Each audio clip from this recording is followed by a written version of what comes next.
Thank you, Mr. President. Members, the blackout bill that we have before us tonight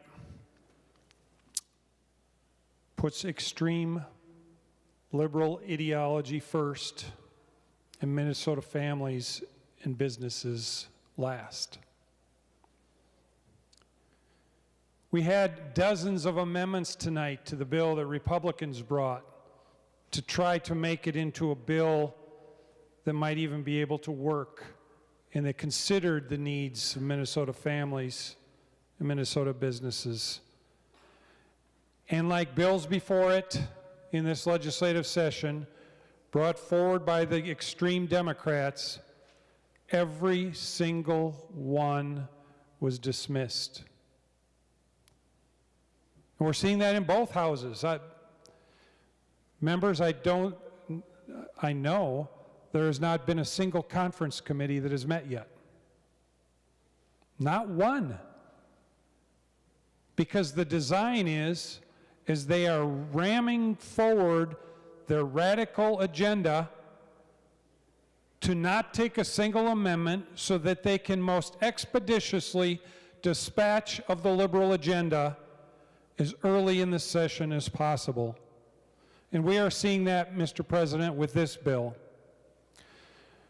Mr. President, the majority here wouldn't even take an amendment to study advanced energy options. The head in the sand in search of their extreme ideologically driven agenda approach is wrong-headed and wrong for the people of Minnesota.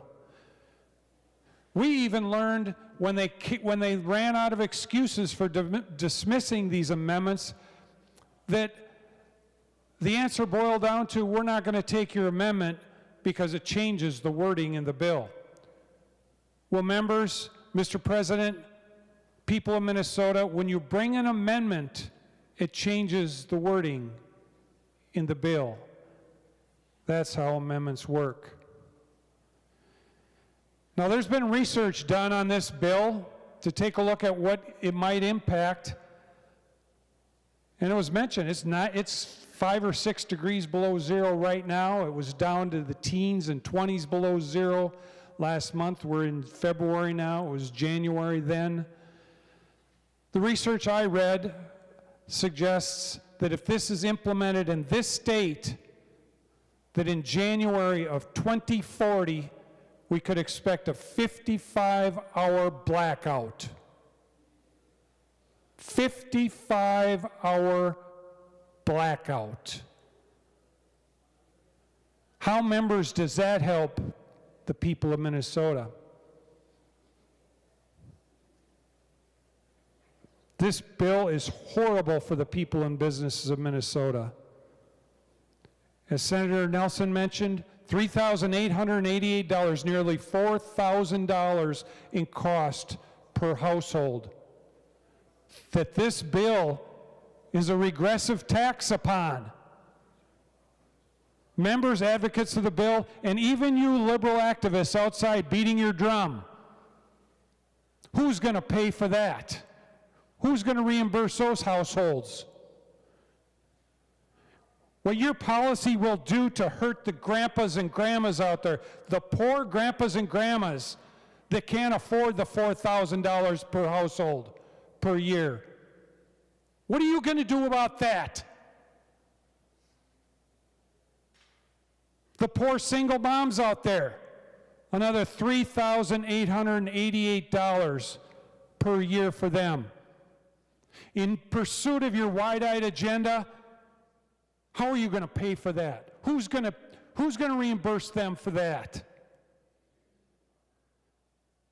What about the poor kids of poor families? And what this radical, extreme Democrat agenda is going to do to them and their inability to afford life because of this extreme, radical Democrat bill. And what about the blackouts, the rolling blackouts? When the first school in Minnesota goes cold and dark, who can they call?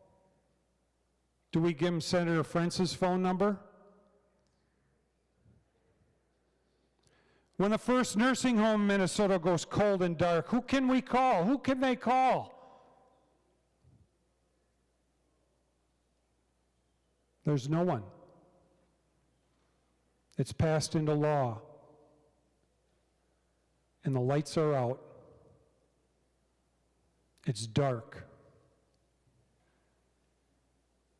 And very, very cold. When the first hospital in Minnesota goes cold and dark, and people are waiting for their heart surgeries or their biopsies or whatever it is that they're doing, who are they going to call?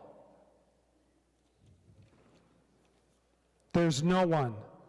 As soon as this radical, extreme Democrat agenda is passed, the costs and the unreliability that this bill inherently contains are going to be passed upon the poor people of Minnesota and laid in their lap to rest. And the people here pushing the bill by then may not even be in elected office anymore. Members, Mr. President, it's time to retire this bill. And it's time to protect Minnesota from the extreme Democrat agenda that will leave nothing other than Minnesota to be a cold, dark California. Thank you, Mr. President.